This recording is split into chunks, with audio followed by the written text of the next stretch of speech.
qətlə yetirildiyi deyilən yeniyetmə Elgünlə bağlı danışmaq istəyirəm. Çünki bu mövzu hələ də davam edir və istintaqın fikrini başqa yerə yayındırırlar. Bu barədə isə Elgünün dayısı danışıb, dəyərli izləyicilər.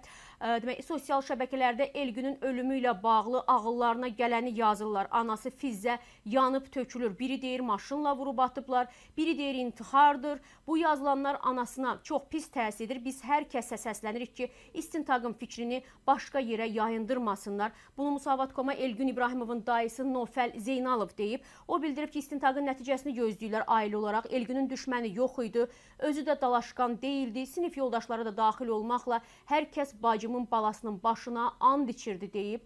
Və ona görə də deyir, şübhələndiyimiz yoxdur. Ancaq dəqiq bildiyimiz bir şey var ki, Elgün qətlə yetirilib. Biz hadisə olan günü xəstəxanaya da getdik və dedilər ki, uşağı möhkəm döyüblər. Elə ona görə də bacım fikirləşir ki, uşağını döyüb öldürüblər. Təbii ki, ekspertiza buna rəy verəcək. Maşın vursaydı bilinərdi. Bu ancaq döyülmədən yaranmış bir xəsarət idi. Qeyd edək ki, mayın 12-sində Gəncə şəhəri sakini 18 yaşlı Elgün İbrahimov Məmməd Xələfov küçəsi 115 ünvanında Azərbaycan Texnologiya Universitetinə məxsus, hazırda isə istifadəsiz olan yataqxananın həyətində ağır vəziyyətdə tapılıb və xəstəxanaya yerləşdirilsə də bir neçə saat sonra vəfat eləyib, dəyərli izləyicilər. Və dünəndən etibarən isə artıq sosial şəbəkələrdə bu barədə demək, fikirlər yayılır. Hətta bəzi mətbuat orqanlarına bu mövzu ilə bağlı yazmamaq tapşırılır deyilənə görə.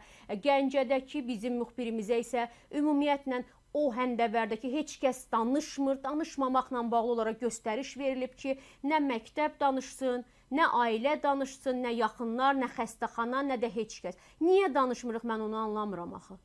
Nəyə görə? O uşağın, o gəncin qatilləri tapılana qədər heç bir valideynin gecələr gözünə yuxu getməyəcək, onu bilirsinizmi? Hər bir valideyn empatiya quraraq özünü o uşağın anasının yerində hiss edəcək, onu bilirsinizmi? Necə yəni danışmayın, özümüz biləcəyik, istintaqa mane olursunuz. Ümumiyyətlə, mətbuat danışanda, mətbuat onun valideynlərini, yaxınlarının açıqlamasını diqqətə çatdıranda, yeni videoları yayanda nə baş verir, mən onu anlamıram.